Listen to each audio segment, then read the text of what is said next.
Alright, a video response, I guess, to the Brett Keane. Yeah, surprising. But he's just talking trash. Not only about Christopher 7, but about me and some kind of Kool-Aid. That's, my favorite flavor, black. Yes, the black Kool-Aid. But it's just it's another trivial examination by the duplicitous Brett Keane. He doesn't have a philosophy, he just has flagellance. And both start with a P, I believe.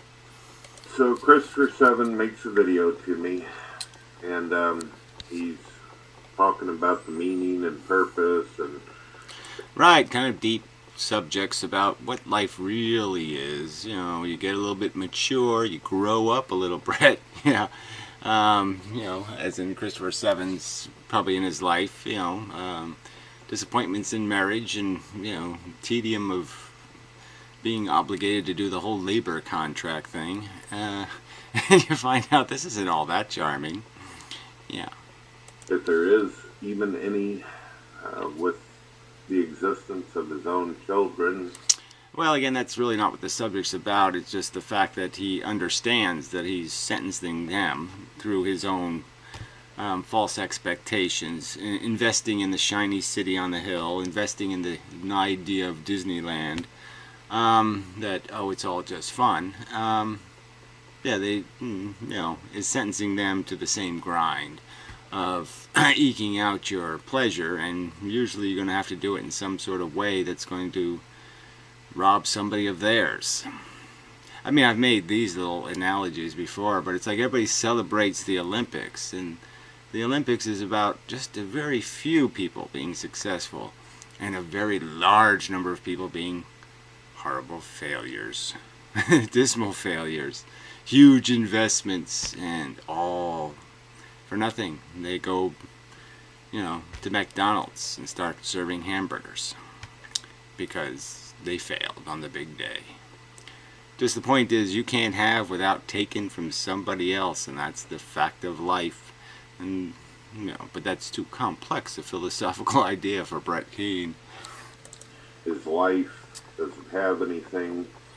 Down here in the comments, I said, when you make a video, looking your kids in the eye, telling them that you wish they never existed and you would not have them again, then I'll take you seriously.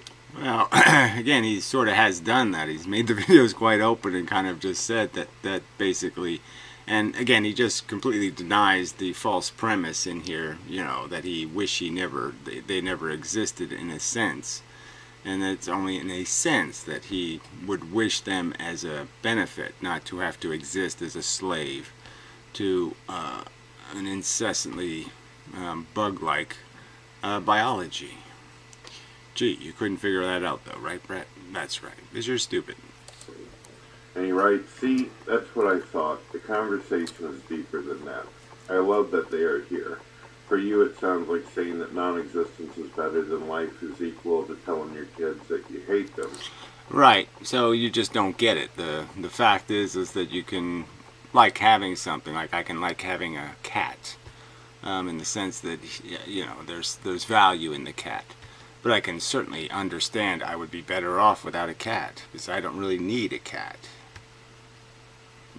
And it's not that he's making a what's in it for him argument. He's making the opposite argument. I enjoy my kids. They make me more complete. But I know their pain is my responsibility. And I also know it just exists as a fact. They're going to live and lose and maybe leave with tear creases in their face. I don't think you see my point. No. Well, he certainly was right there. Yes, Brett Keane he's not capable of doing anything but being an idiot and an asshole and a fat ass. It's his profession. I don't. From an atheist worldview, everything that you believe and think is subjective. Okay, there you go. No, that's just a complete lie. So that was what you were as an atheist. When you were an atheist, it was for convenience. What can I get out of this? Who can I manipulate? What's my angle? You were just looking at it from the Brett Keane perspective. But there's a ton of philosophy on the subject, and a ton of philosophers who believe quite differently. That, like Sam Harris, that there are absolutes that are kind of obvious. Okay, a kid having chemotherapy or something.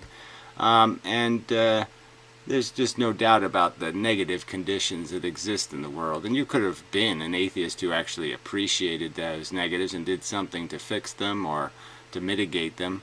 But instead, you just became a poser who exploits the system. A selfish asshole. There was no obligation. There's nothing in the definition of atheism that says, be a selfish asshole. Absolutely nothing. I was a non-believer, and I realized, hypothetically... I don't think you were ever anything but a Brett Keaneist, and that just comes out in everything you do. Everything's about Brett Keane. Brett Keane, Brett Keane, Brett Keane. So I don't think you ever believed in anything else but what Brett Keane was doing. That's about the only thing you could give a damn about. I think that's a certain truth. And you'll exploit anything else that exists. Your wife, your kids, anything. Just to get Brett Keane, just to keep Brett Keane above the surface of the swamp. If there wasn't no God, then life only has meaning if you imagine it up. Well, whatever. The idea that your God gives your life meaning. A God who punishes all women for eternity for the crimes of one woman. Punishes the children for their crimes of the parent. And your God is, in a word, insipid. The poor will be with you always. One of the last statements of your Lord and Savior. Not much of a parting words to the human race. Not much for somebody who says, I come here to help. Oh, you're going to help, but you're not going to do anything about the poverty? Well, fuck you, helper. For yourself, which is what amendment. Much like your God Trump, he will disappoint you just as thoroughly. Asshole. Has been saying for the longest time. I haven't been saying any of that shit you just made up about people. I've been saying exactly the opposite. That was quite obvious for me from a very early age that life was very dangerous, that you could hurt people very quickly, and that your selfish impulses to take the biggest piece of the cake or something else had a consequence that nobody else could have the biggest piece if you ate it. Lots of understandings like that occurred to me very early, and so I never had any sense that I get to make up the rules, or it's my world to play in, and it's all subjective, and I make it up, and I get to make up whether people are happy or sad. I knew, quite obviously, that I don't get to do any of that. I don't get to put legs back on cripples. I don't get to do any of that shit. So, only an asshole can't figure out that obvious. And yes, there are atheists who are assholes, like Brett Keane. Okay, there are atheists who are as deeply atheist as you were atheist, which is trivially and superficially. You're a philosophical infant, and so that's all you can see is infant philosophy, because you're stupid and ignorant and dumb and maybe retarded. Might not just be an accident, might be part of the old genetic code. Life really doesn't have any meaning and purpose. Well, again, like I said, how could it not have meaning and purpose when things are walking around with one leg, or anything else like kids have chemotherapy? How can it have no purpose? It clearly has some purposes. Somewhere in here there's purpose, because somewhere in here there's value, and that's a truth, and you can know that, right in your balls. Not valuable enough in the pain and suffering. Well, the enough word was all you had to say is this. Yes, some people are smart enough to say, well, what is the value? Are we being duped like little children being taken to Disneyland, and you have this, all this anticipation, and you get there and it's like, yeah, the streets are clean and it's really nice to see people all being polite and nice and la la la la la, but yeah, you wait an hour and a half in a line, and the potato chips really aren't any better. And it's all show, it's all kind of glittery, but once you do it, then you're like, is there a main event somewhere? this just kind of feels like a trailer. Is there a real Disneyland somewhere? And that's just a dilemma of life. But again, that's too complex a philosophical idea for you. And it's so unbearable and overwhelming. No, he'll never say that. He never did say that. He just says that you can't undo it. You can't can't fix it. There are depths of bad that you're just not going to undo them. And maybe even you could compare it to some of your humiliations, Brett. There's some of them you're just never going to be able to clean up. There's stains on your existence, and they're harsh and they're brutal. Now, your mother died in a manner that it seems, but who can tell, because no one can trust anything that comes out of Brett Keane's mouth, that this seemed tragic, and you weren't anticipating it, and you didn't see it coming, and it hit you hard and deep and all this kind of crap. Yeah, well, those events happen to people, and I think you understand that some people's daughter doesn't survive, and some people, lots of things happen, and they can't clean it up, and they have no power to fix it. They watch their best friend die in some stupid way, and they'll never clean that out of their head. They'll never clean the sight of it out of their head. What if you show up at an accident scene and you find your own son with his head cut off in a motorcycle accident or something? These are things you can't fix, Brett. You don't understand that? Oh, of course you don't, because you're stupid and you're dumb and you're ignorant and you're fat.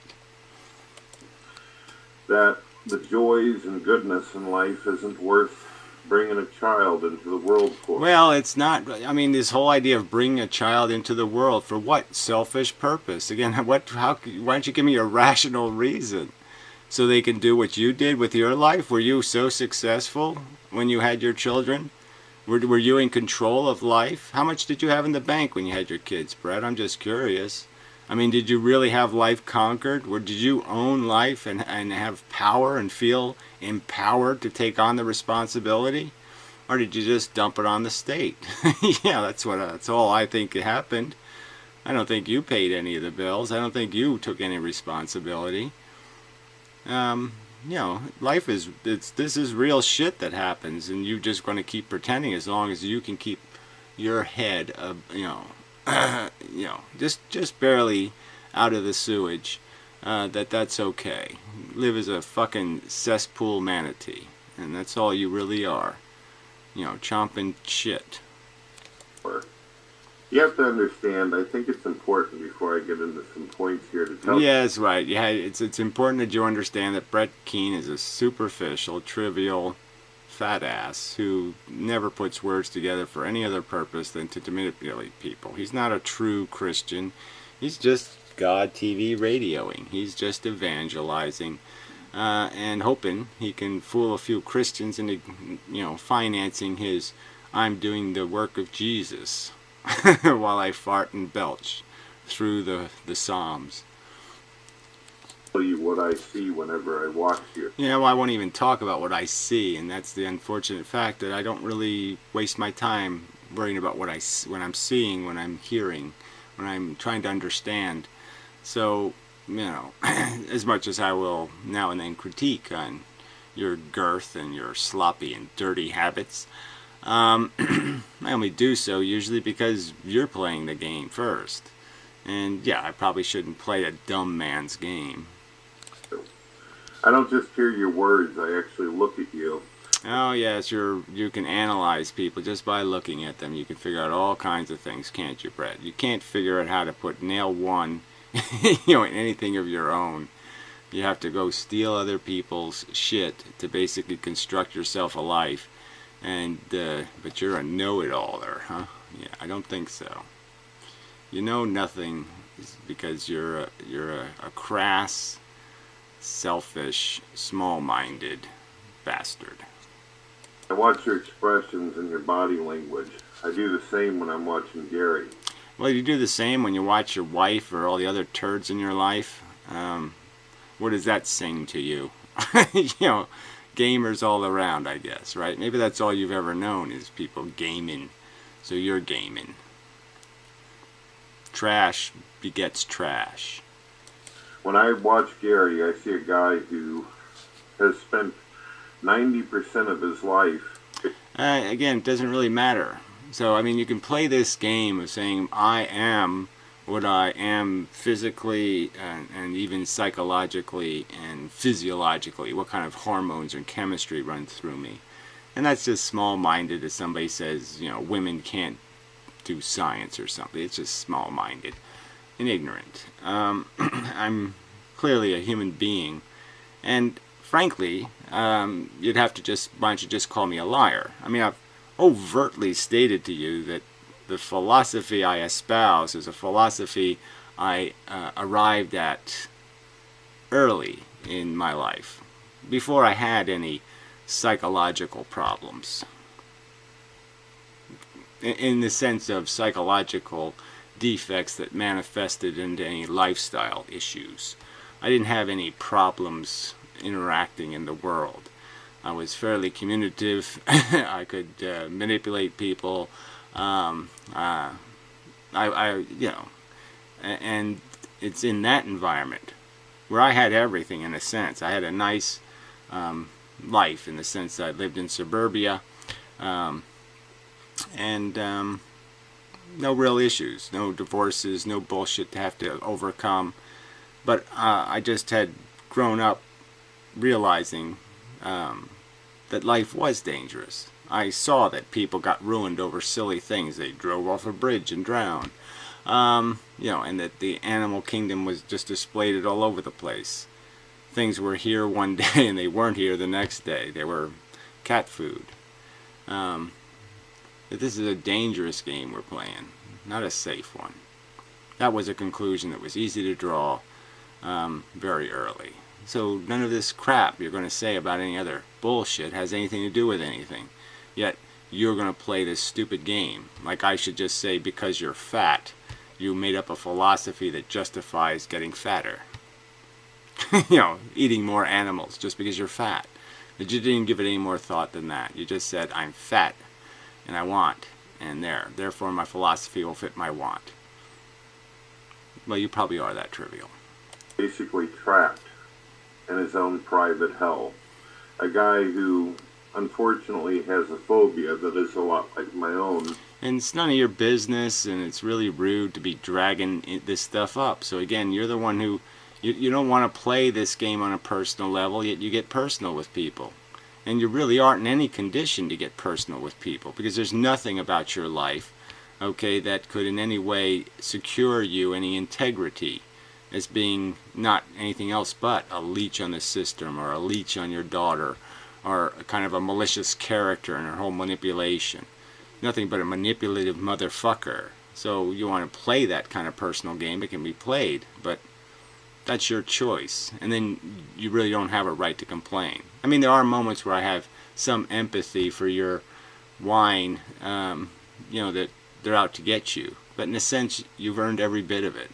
Because your rhetoric is just puke-worthy. It's you know, you really are a classless, manipulative, lying piece of shit. Where he doesn't feel like he can get out and do things and experience life. Well, that's not really what it is at all. I mean, if it was just, if I just didn't feel like it, then that wouldn't be much of a statement, would it? Clearly, like some sort of, just as somebody with vertigo, you know, can't work as a roofer. There are certain things I can't do because I have similar symptoms associated with those physiological conditioned reactions. And so it's a little deeper and more complicated than, oh, I just don't feel like I can. But that's the game you've been playing, right, Brett? I'd like to test you on your veracity, because what I see, what it seems like is that it's all convenient for you. You're as disabled as the circumstance requires. Yeah. On an extremely awesome level. Yes, well, an extremely awesome level. Is that what you're doing, Brett? You're living life on the extremely awesome level, just making trashy, shitty drama video after drama video, getting into little petty disputes with psychiatrically imbalanced people, and whining and bitching and moaning. And is that your awesome living life on your fucking awesome level, Brett? With your awesome daughter, you know, snoring 5 feet away. Is that the awesomeness, Brett? He's also a person who doesn't seem to be successful at relationships. Another huge lie, but whatever. You want me to prove something? And relationships how, Brett? What kind of relationships are you talking about? I've had friends for 50 years. I've buried them and such. Lifelong kind of friends. I wonder who your lifelong friends are, Brett. Besides the ones that have to associate with you. I wonder. Not to find someone in his life. Therefore, because... Well, again, another lie. I could find somebody. It's that I don't want somebody in my life. That might be a whole nother part of the whole Jesus thing, because his brother, he did have a brother, right? Funny. But he was a strong proponent. This is where the whole priesthood got the celibacy from. The idea that a family is a huge distraction, and you're not going to really get anything done with your life if you have one. And it's a common theme that comes up in a lot of debates about, a lot of the greatest scientists in the world weren't family men. It's really not the way you live if you want to get something done. And yeah, it just isn't personally satisfying for me to do that, force two lives into the same direction thing. I don't want to control somebody else's life, and I want somebody controlling mine. And frankly, when you try to mix lives, that's all you get is some sort of compromised life. And unless you're dancing the same kind of dance, the dance will look stupid. I guess that's a way to say it, right? She's doing funky chicken, I'm doing the twist, and it's just funky twisting, and that's no good. Because of this, not by choice, he's not able to bring children into the world even if he wanted to. Where did you get that from, Brett? You weird person. You don't think I can have sex with a woman? You fat piece of shit. I mean, god damn. This is kind of funny. You don't think I could worm my way into a accidental creation? Yes, of course I could. So now he's just decided that life has no meaning and purpose. No, I didn't just decide it, and that's a fact. And so you're just lying now, Brett, because I've already been over this part of it, and I'm sure you've heard this part of it. So you're just a liar. I'm not sitting here making up a philosophy because, life, gave me some sort of bad end of the stick. I've pointed out often that I had every good fortune to end up in the position I'm in. Very lucky, extremely lucky. And but that doesn't matter. That doesn't fix the world, and it doesn't fix the reality that I wouldn't want to be you. And I wouldn't want to be born Brett Keane. And I wouldn't want to live your stupid, dirty life. Yeah, not for $1 million. I wouldn't want to be Donald Trump for $1 trillion. Because he's a creepy, lying piece of scum. And he's dumb as fuck again. I wouldn't want to be one of you dumbasses. And that's what's really turned me off, is the fact that I wouldn't want to be one of you stupid, trivial, lying bags of fat shit. And he waits for his existence to end either through... Oh, whatever. Yeah, I wait like everybody else waits and wonders and is curious about. But again, you're the one who's going to die when you don't want to, idiot. Okay, you haven't taken care of yourself at all. You say you have some love of life, yet you can't not shove french fries and steak and all this other crap you talk about into your fat gob to save your life. You have so little interest. Where's the lack of interest displayed in my life? I'm 17 years older than you, Brett. 17 years older than you. And I've obviously invested in being here tomorrow, where you haven't. What's your cholesterol, Brett? Old age, or the roof falling in on his head. Well... Yes, but mock the fact that, yes, that's right, I'm not a millionaire and I can't just make things happen. The landlord doesn't invest in the place, and so I gotta live in a place that's a little dangerous. Yeah, that sucks, Brett. So yeah, make fun of it. Fuck you. Still dead. Which should be soon. I'm sorry, that's not the way I want to live my life. I don't. Yeah, well, whatever. It's not about how you want to live your life. It's about philosophy and what the reality is. And the reality is your God is a fantasy. It's a silly fable. It's a silly fairy tale. It's a goddamn leprechaun theory. And then you're saying, I have a right to believe leprechaun theory fun. I have a right to stomp on other living things and to cause harm in the world in my objective of getting my little pot of gold under the silly fucking rainbow. Your stupid, trivial desire is a menace because you're too stupid to understand what it is. Trivial and stupid. I don't see any meaning and purpose in his, for sure, and I can completely understand. Now you have to ask yourself, why does a guy like Christopher Seven, who, by the way, I noticed you put a link to in Mendham in your description, why would you watch a guy like him? And because at least I can, put words in their proper context and have some interesting fun with vocabulary, unlike you where I just step on words and pretend you know them when you don't.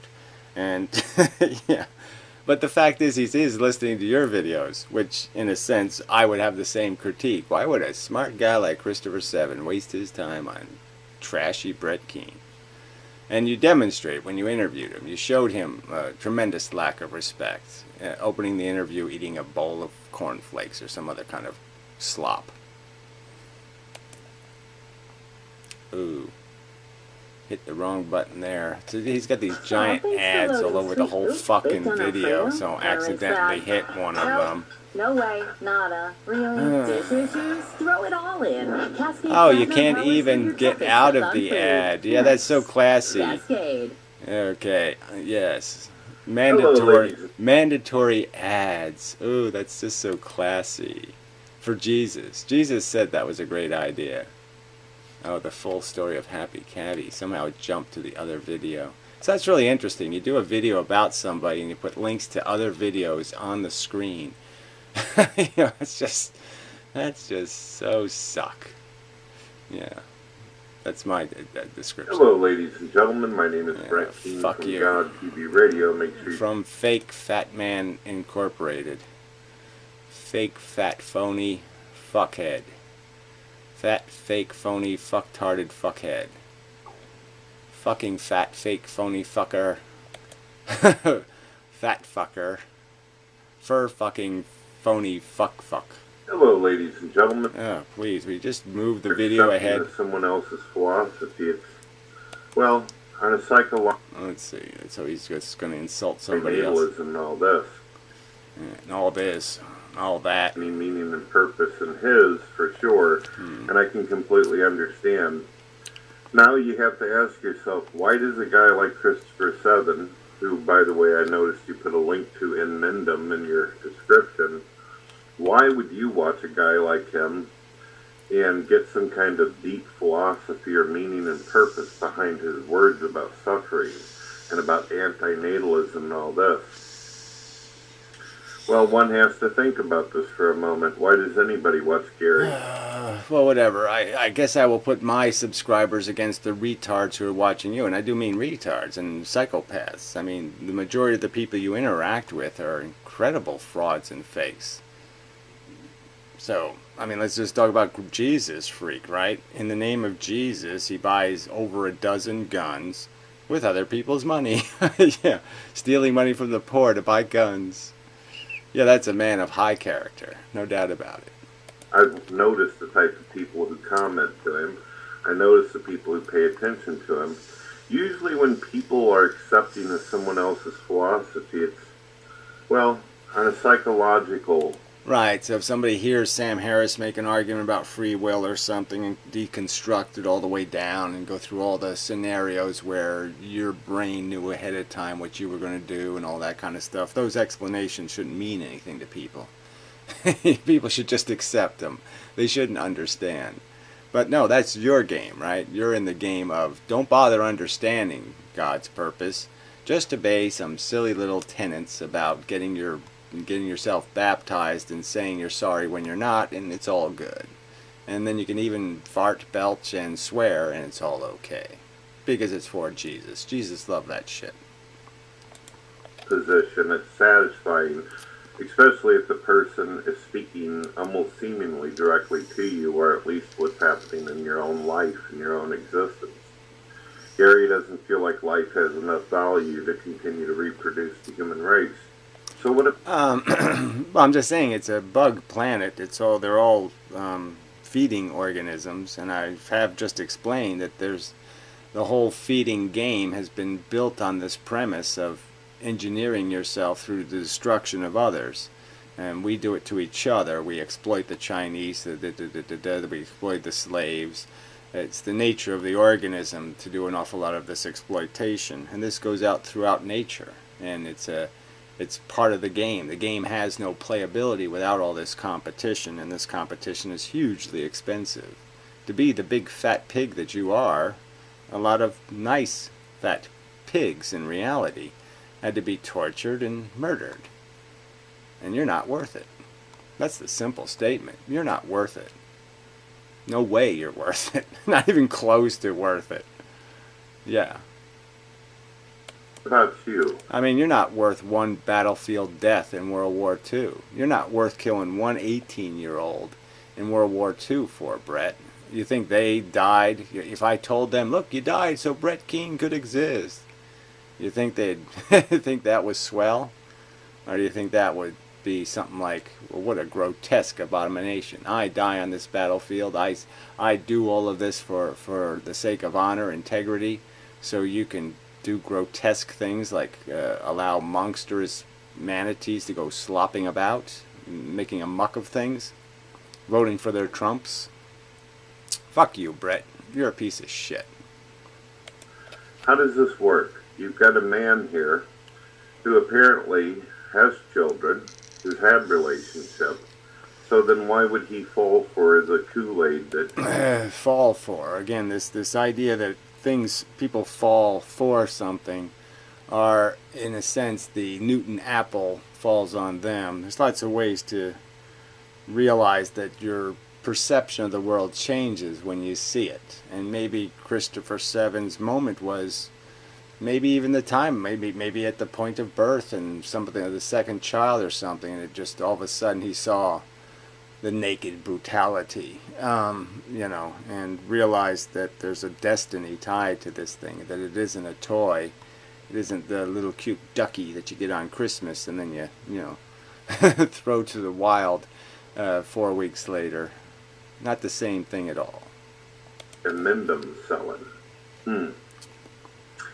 Here's my analysis, and I'm not an online psychiatrist, but I'm thinking that you're not your job is probably dead end. You're just such a piece of scum, that's all you are. You're an online piece of dirt. Trash, slime, sludge. That's all you are. You're the sludge they scrape out of sewage tanks. Or it's just something that you did not wish that you ever was doing. The kids are probably not living up to the expectations that you had hoped for. They perhaps don't listen to you. Wow, that's about as far. Brett, I don't even know why you bother lying about people in this way, because, you interviewed him. You actually heard him, he just didn't want to brag, but his one son's doing really quite well. And, I think you understood just from listening to his conversation that he's intensely involved in his kids' lives. Unlike your children just know how to drool and you can't really have a conversation with them, he's having those conversations about life and its meaning, and how to try to play an honorable game, how to walk through this dirty world and keep yourself clean. And that's something you'd know nothing about, because that hasn't been something you've tried to do your entire fucking scuzzy life. You're a selfish, manipulative piece of shit, and that's all you've ever been, and apparently all you're capable of being. And you think it's okay to say, well, I can't help it.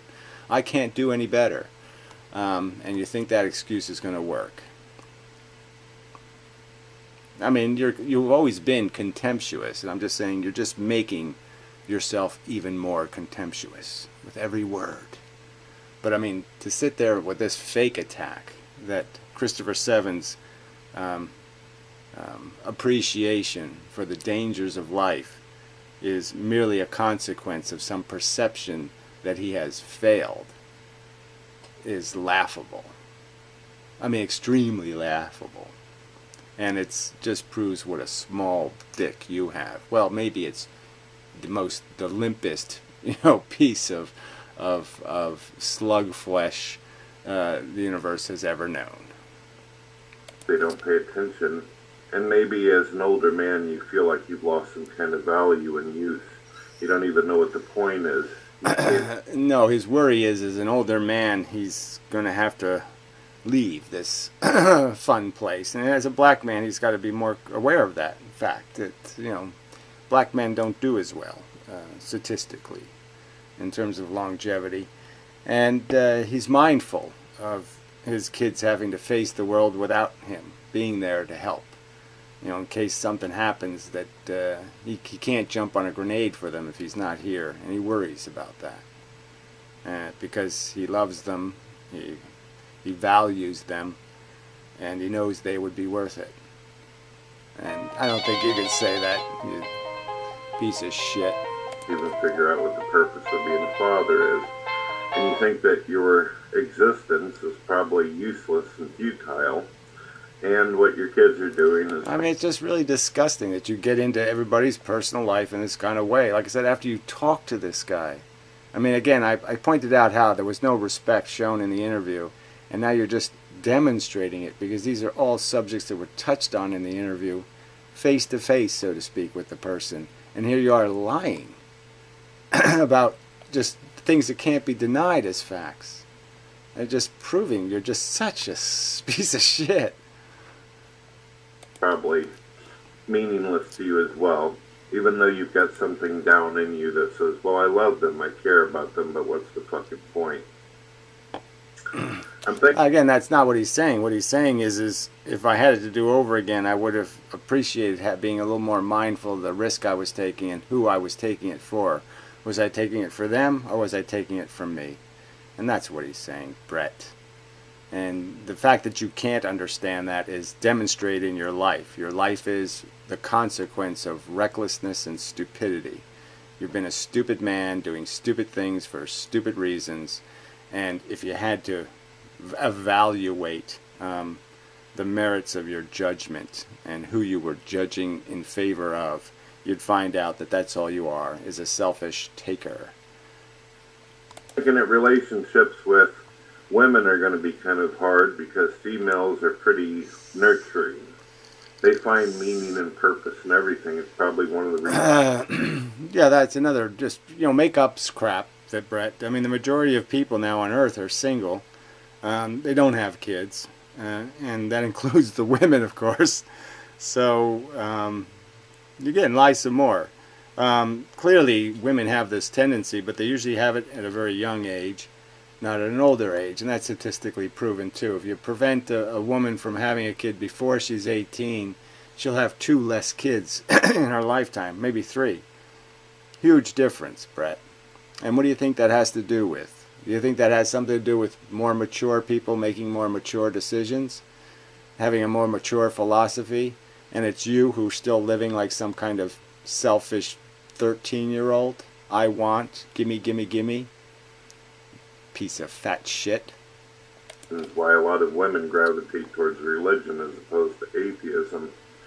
They see meaning and purpose and design in everything. They all... Well, the majority of women didn't fall for the Trump religion, that's for sure. The God-fearing Trumpy. So I don't buy that argument either. Yes, women tend to be part of organizations that tend to try to help people, and some churches, in some of their social interactions, try to do some of that. But clearly, women in the hierarchy of churches are far from the manipulative shits that you are. How many female televangelists just in it for the money are there? Besides the woman with the perpetual tears, whatever her name was, silly. what was her? Faye Baker, Tammy Faye. Yeah, yeah. It sort of reminds me of a little Darny. Yeah, she's a little bit like a Dorn. Always find a reason in order to continue to wake up in the morning and live their life.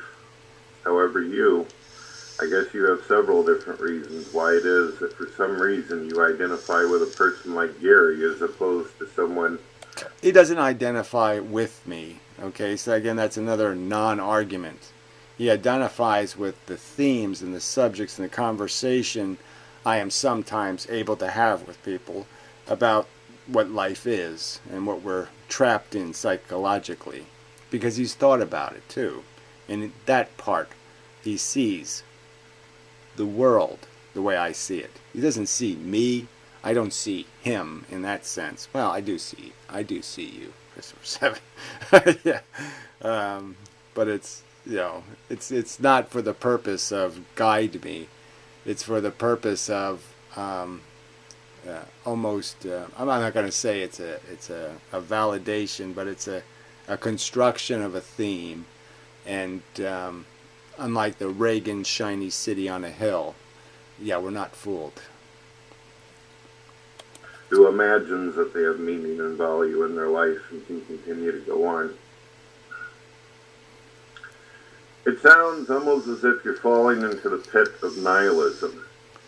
And unfortunately... Yeah, well, like I say, it couldn't be more distinct from that. And again, these are subjects you already broached with you in person, and it's just quite amazing that you'd even throw that accusation at somebody who is valuing the cost of life. Playing lifeboat isn't fun, Brett. You see, so for somebody with any kind of character or any kind of decency, they just can't trivially watch things get abused and chucked out of the boat and say, well, God thought it was a good idea. They just don't they don't get over it like you do, Brett. You cause pain and you just don't give a shit, because you're a piece of shit. I wonder how many times you've thought about how much better your wife's life might have been if you didn't horribly crash into her and create the train wreck that is your life together.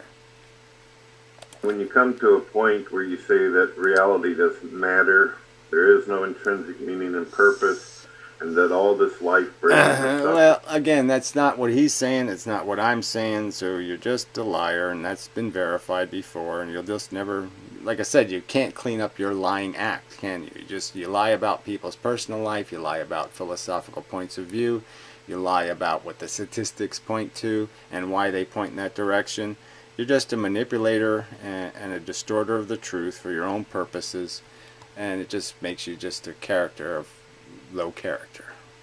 And pain and misery and the occasional cookie or cracker crumb, and then we die. Well, the poor will be with you always. You kind of missed the whole point of existence. Yes, the poor will be with you always. That's the whole point of existence. Our sins are forgiven by the Jeebus, and yet there's not one bit of evidence that life is any better. Not one. Or heading anywhere good. Or that human beings had any more depth or integrity. Anyway, I have to go, and this video is probably straining the depths of the battery's capacity, but I think the point is made. Brett will probably lie some more, and lie some more, and lie some more, and lie some more, and just play his little manipulative drama personal game, because that's all he's got. Can't play a real game, so all he can play is wiffle ball, you know, something screwy and manipulative. Can't have a straight up fight. It's got to cheat.